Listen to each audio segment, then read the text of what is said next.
are starting to look like a bra here. So we're just about done. A few more steps to go. The next thing we're going to do is apply our neckline trim. So that's that picot or fancy picot. I am just going to note that some people do like to do this step before they've done the second pass here on the upper elastic, especially if you have more narrow straps. You may find that you like to do that before, so you do the first pass of each one before you do the second pass.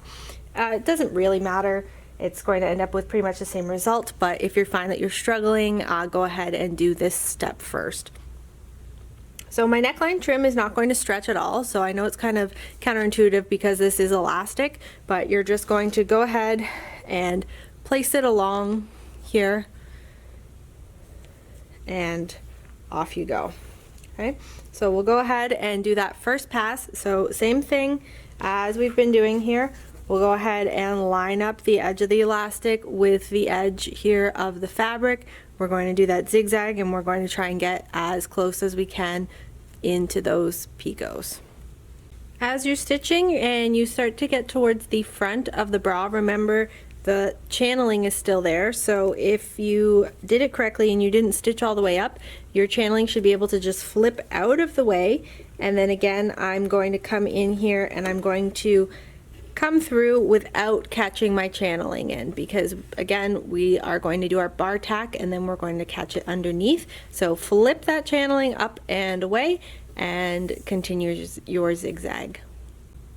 Before we move along with our bra, we're going to do our bar tack. So bar tack, it's basically just a way of reinforcing a seam or stopping something from fraying. So in this case, we're using it to stop from fraying. So channeling this edge here, if it's in our bra, so I'll show you my actual bra here. So if I keep this edge here and I don't do that bar tack, it is going to fray over time, and then the channeling will just kind of eat away, and then it'll start cutting into the actual wire line, and we don't want that to happen. So I've got a darker piece of channeling here so you can see me a little bit better.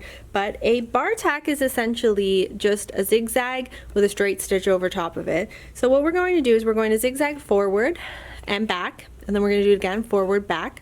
And then we're going to come across with our straight stitch forward, back, forward, back. So basically 4 lines of stitching, and that's going to keep us from fraying. So I'm going to turn my both length and width down. So I'm going to turn my length down to a 2, and then I'm going to change my width to a 1. Okay, it's basically like when you do a little buttonhole, you have that tiny little zigzag, and you may find on your machine it's a little bit different. You might want to go a little bit wider, a little bit more narrow. So up to you, but I'm going to come forward, okay, and then back, and then again, we're going to come forward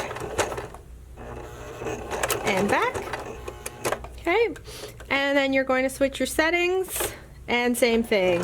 We're going to go forward and back, and again, forward and back. Okay, so just make sure that you are going the full length of your channeling. Let me tidy this up a little bit and I'll show you. It's not my most beautiful bar tack ever, but it will get the message across to you. So here I have my bar tack. So I've just come forward, and back. Like I said, this one's not very pretty, but do a little bit better job when you do it, and then that will be your bar tack. So you're going to do that on your actual bra, obviously. So if you want to practice on a little bit of a leftover piece of channeling, you definitely can. So I'm going to go basically just up from where I stopped stitching here. So remember we had marked it. And I'm going to come in here and do my bar tack. So again, let's see if I can make it a little bit prettier this time. Starting right at the edge. Okay, second pass. And switch to my straight stitch. And second pass. And that's it. So yeah, that one was a little bit prettier. So second time's a charm. So maybe give yourself a little bit of practice too, so you don't repeat my mistake. Okay, so do that on the other side, and then I'm going to show you how to do your second pass here of your neckline trim.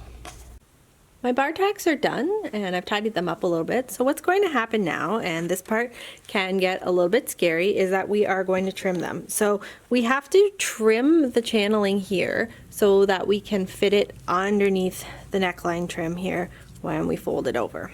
Okay, so our neckline trim's not very thick, so we have to make sure we get it right up in there. So I like to cut it just below the edge of the top of my bra. So again, whenever we're with our scissors here, like I said, don't get scissor happy. So I'd rather be a little bit more conservative on my first cut. So I'm going to do my first cuts right along the edge of the top of my bra here. Okay, and then from here I'm just going to trim off a little hair on each one, and then I'll see if that's enough.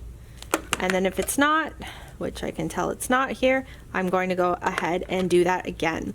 So if as you're doing this you've discovered you did your bar tack a little bit too high, that's fine, just go ahead and throw another one in there.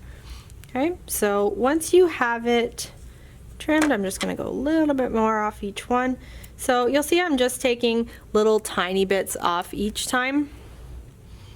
And you know, if it takes you 8 or 9 passes, that's what it takes. But we'd rather do that than cut too low, because we can't put that extra channeling back on.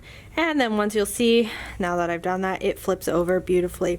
So we're going to go ahead here and trim all the excess from when we did our first pass, and then we're going to come over to the machine, and if you've been paying attention, you'll notice every time we do zigzag first, and then on the second pass here we're going to do our 3-step zigzag. So again, you're going to want to do a little bit more of a narrow zigzag, so you can probably do, on my machine I'm probably going to do a 3 and just regular length. So again, back to your 2.5 or between 2 and 3 if you have a dial in machine like I do. So go ahead, trim if you haven't already, and then go ahead, flip over, and let's do our 3-step zigzag.